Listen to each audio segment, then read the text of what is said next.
markaad dhibi ku qabsato nolosha caadiga ah haddii adigu aad iska qaadi kari weydo maxaad samaysaa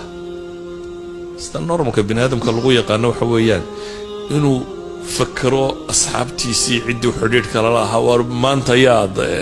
mushkiladan yaa ku caawin kara maalan problem dhaqaalaha kugu dhacay marka koowaad aad mushkiladda xalili karay waxaad soconaysaa bartalo yaad wax ka soo amaata ama wax ku siiya marka maskaxdaada markaaba waxa ku soo degdegaya midhadhkii xidhiidhkii nuu fiicnay ama hanti haystay ama wax ku dhaamay ama caynkan inaad tidhaahdo war bal waxyaamaahemo inaad wax ka weydiiya inaad wax ka heshaba waa suurtagal qofka muslimka ee dhabta ahi markay dhibi ka hor timaado xalka koowaad ee uu raadiyaa waxa weeyaan rabu samaawaati walarda inuu xidhiidh la sameeyo man biyadihi malakuutu kulli shay ilaaha gacantiisa wax waliba ku jiraan albaabkiisa inuu garaaco ساوجد بقى النبي محمد بركة دبته كهرت بيلاي وحلي يا أيها المزمل قم الليل إلا قليلا كانس دادا يو كانس تضوبا يو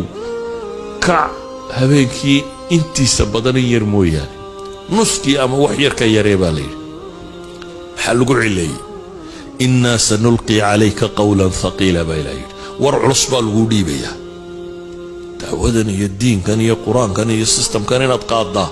أعرف ضد ما هبا إلهي لي ور علص بقى الغسين يا لكن ور كان علص وحقوف فضينا يا وامحي حديد كاد إلهي لا كلما حديد كانوا رب لا لأنه ضعيفه اسبدل كانوا لوش إنه حق حمي ودقدقية مركز تو حوق يستحديد كاد إلهي لا هينا حجسدد حجسنيس الدين كاغيه وحاغو وحوغوبيا اذا ايات كان markaan isku soo daro aniga rabaa inaan ra'yi guud ka tilmaamo koobo waxa weeyaan in wax la barto oo diintaada aan cilminaad ku sugnaato waayo shubahaadka kama jawaabi kartid ama ma kar noolaan kartid cilmi mooyaane shubhada daliil ba ka riixi kara hadana daliil haysanin waa jabaysa إذن علمين يهي لابد شهوات كنا حديد كاد إلهي لا دي بدني دي سريحة أنا دي إلهي حديد بدن لا يالط